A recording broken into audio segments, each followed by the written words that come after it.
Na Multimarcas Consórcios, uma das melhores administradoras do Brasil, você adquire seu imóvel, carro, moto, caminhão, máquinas e equipamentos agrícolas, créditos para cirurgias estéticas, viagens e festas em geral, taxas competitivas, sem juros compensatórios, representações em todo o país. Multimarcas Consórcios, o seu consórcio multibrasileiro. Matriz no centro de Belo Horizonte, Avenida Amazonas, 126, PABX 31 3036 1666.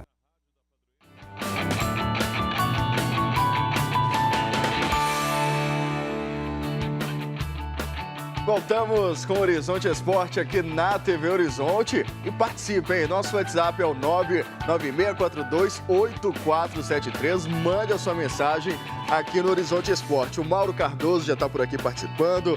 O Renato Santiago está perguntando cadê o Ramon Salgado. O Ramon está cuidando da saúde dele, mas já está de volta com a gente, né, Tá no spa, se recuperando, né, Ramon? Forte abraço, amigo do peito. Tá lá, tranquilo e tal. Daqui a pouquinho tomando os guaraná dele com calma. Sim, Daqui a pouquinho tá de volta. Já ele tá por aqui também.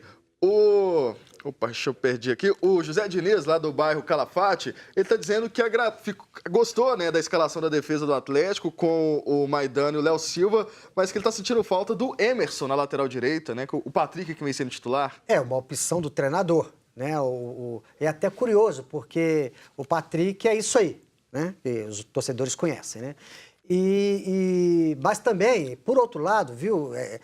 O José Diniz. José Diniz. Por outro lado, é até bom para o Emerson esse momento, porque o miolo de zaga está sendo muito mexido e muito cobrado.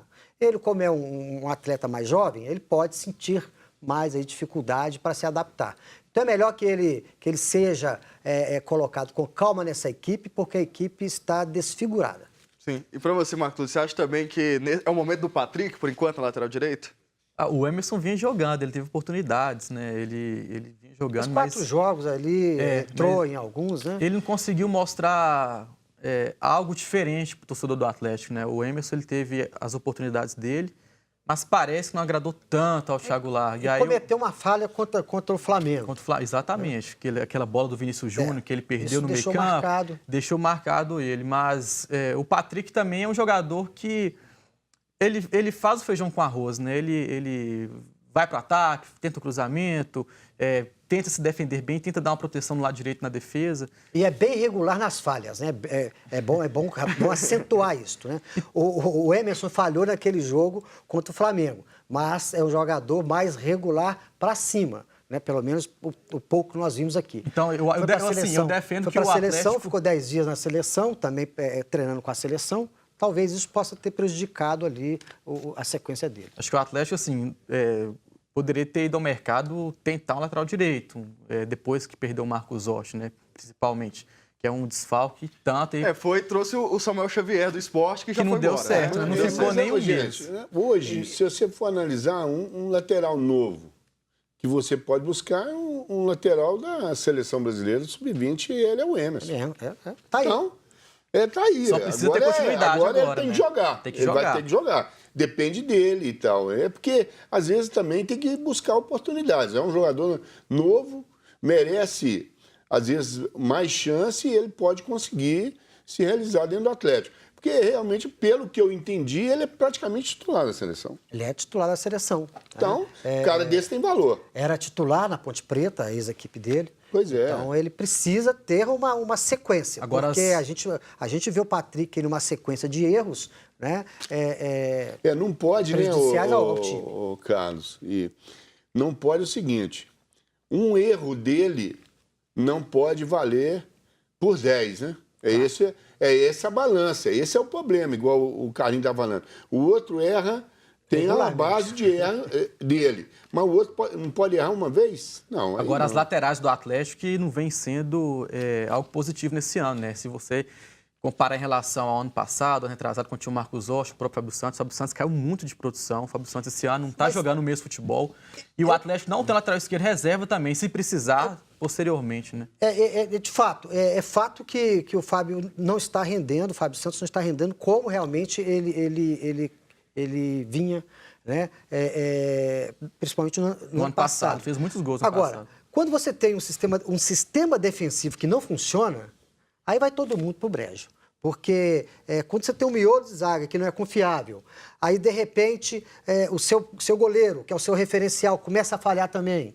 Aí desanda todo mundo. Então, o lateral passa a compor mais a linha de 4 para, pelo menos, tentar defender primeiro do que atacar.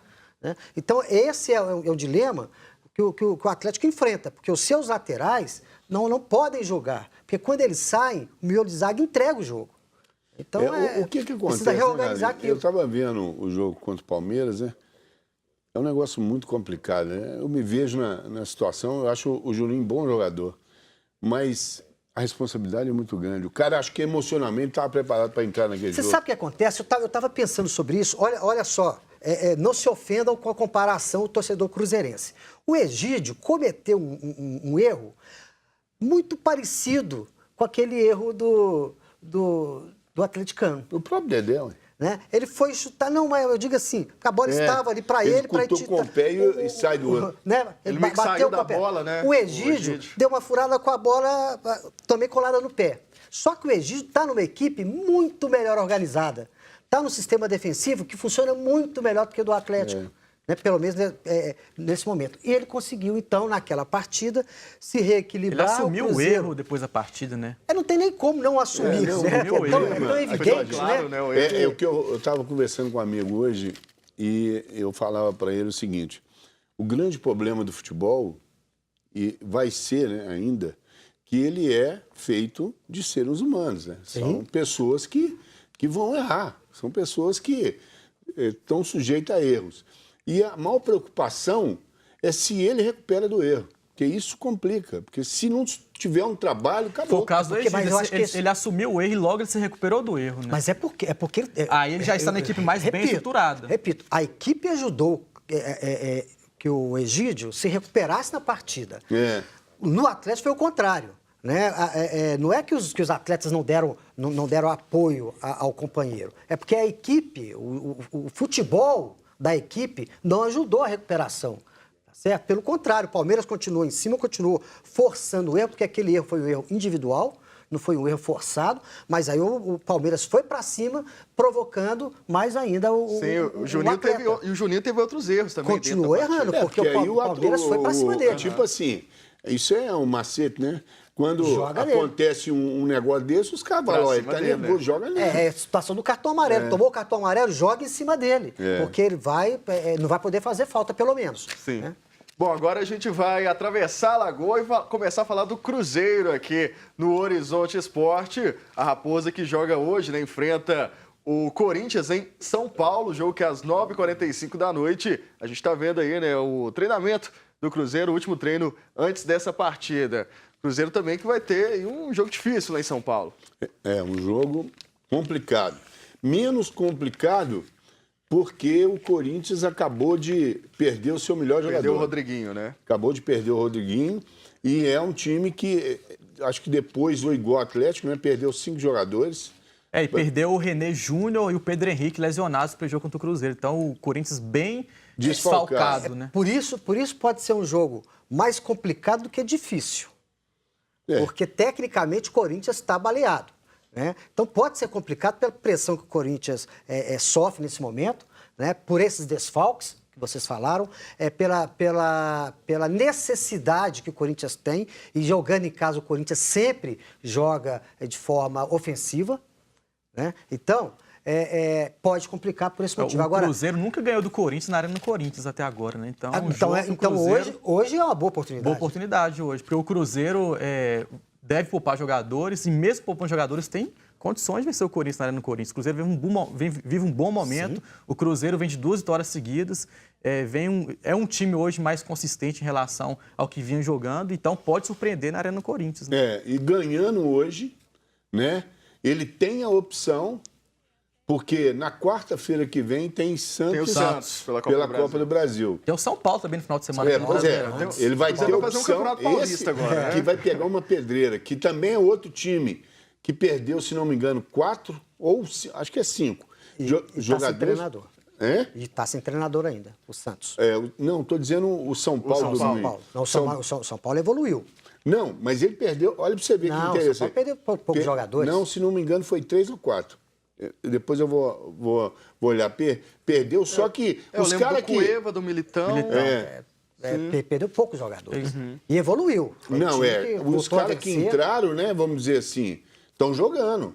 E o time cresceu muito. E é um time que quando ele chega numa reta do campeonato, igual ele chega esse ano, você conta a história do passado do São Paulo, quando ele chega e que ele faz essa reação, dificilmente volta para trás. Sim, a gente ainda está esperando a escalação do Cruzeiro, que ainda não saiu, mas saiu a do Corinthians. Vamos passar aqui para os nossos telespectadores. O Corinthians joga hoje com Cássio, Fagner, Henrique, Léo Santos e Danilo Avelar, Gabriel, Douglas, Jadson, Romero, Cleison e Jonathan. Então são duas novidades, porque entre o Jadson, que vai ter a incumbência aí de substituir o Rodriguinho, e entre o Cleison também no meio campo. Né? Então o Corinthians que vai ter mudanças também hoje. E o Jonathan fez gol na partida anterior, o Jonathan revelado pelo Cruzeiro, né, de Betim, esteve com a gente recentemente lá na Arena Gregorão, antes de assinar com São Paulo, antes de ir para São Paulo, depois de assinar com o Corinthians. Foi até meio de mão, né? O golzinho dele lá, né? Deu gol no braço. Olha, espero que você não faça gol contra o Cruzeiro, tá? Mas espero que você faça muitos gols pelo Corinthians, porque é um rapaz que merece muito fazer sucesso no futebol. Sim. O Luciano, de Natividade, lá no Rio de Janeiro, tá aqui, tá mandando um abraço para toda a galera aqui do Horizonte Esporte. Um abraço para você também, Luciano. E nós vamos para mais um rápido intervalo aqui no programa e voltamos aqui um pouquinho falando mais do Cruzeiro. Continue ligado, já voltamos.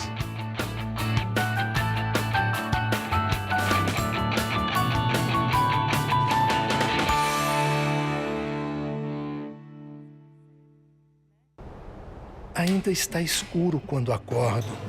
Um por um, vejo meus amigos chegando e abrindo suas portas. Na hora do almoço, o movimento me anima. Pessoas passando para lá e para cá, sons de risos e conversas, muita alegria, muito tempero. Tem gente que vem de longe só para me conhecer. Outros estão sempre aqui. Por isso sou sempre igual e sempre diferente.